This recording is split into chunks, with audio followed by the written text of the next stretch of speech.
আসসালামু আলাইকুম ওয়া রাহমাতুল্লাহি ওয়া বারাকাতুহু।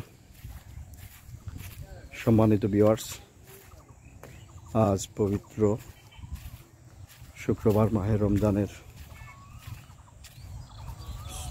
ষষ্ঠতম রমজান। এই রমজানের দিনের শুক্রবারের উসিলায় আমাদের সবাইকে আল্লাহ মাফ করুন। আমরা 30টি রমজান যেন পরিপূর্ণভাবে রাখতে পারি, আল্লাহ এই তৌফিক দান করুন। আর আজকে আসলে একটি প্রোগ্রামে ছিলাম। শুক্রবার যত 2-3টি প্রোগ্রাম ছিল, তো সবটিতে একই টাইম থাকায় একটিতেই গেলাম। মানবতার স্বপ্ন সংগঠনের পক্ষ থেকে নগদ অর্থ বিতরণ।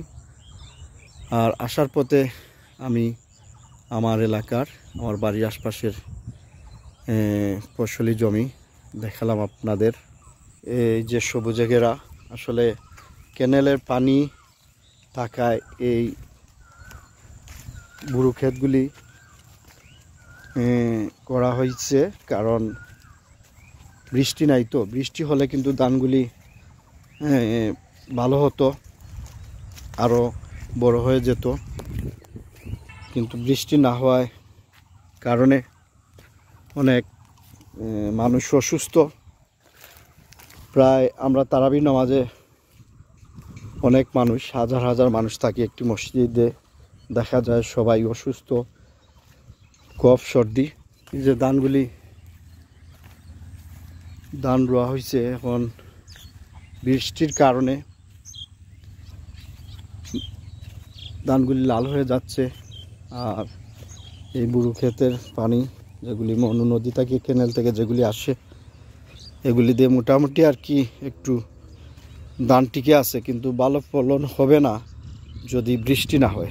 এই যে আমাদের পারিবারিক অবস্থান, আমাদের দুই বাড়ি দুইটা, একটিতে আমার দাদার কবরস্থান, আর এই যে আরেকটি, ওইটাতে আমার দাদির কবরস্থান। দুইজন দুইখানে।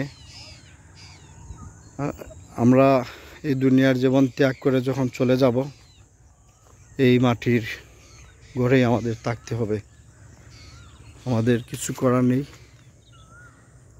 আর এই যে সবুজ শাকসবজি ক্ষেত,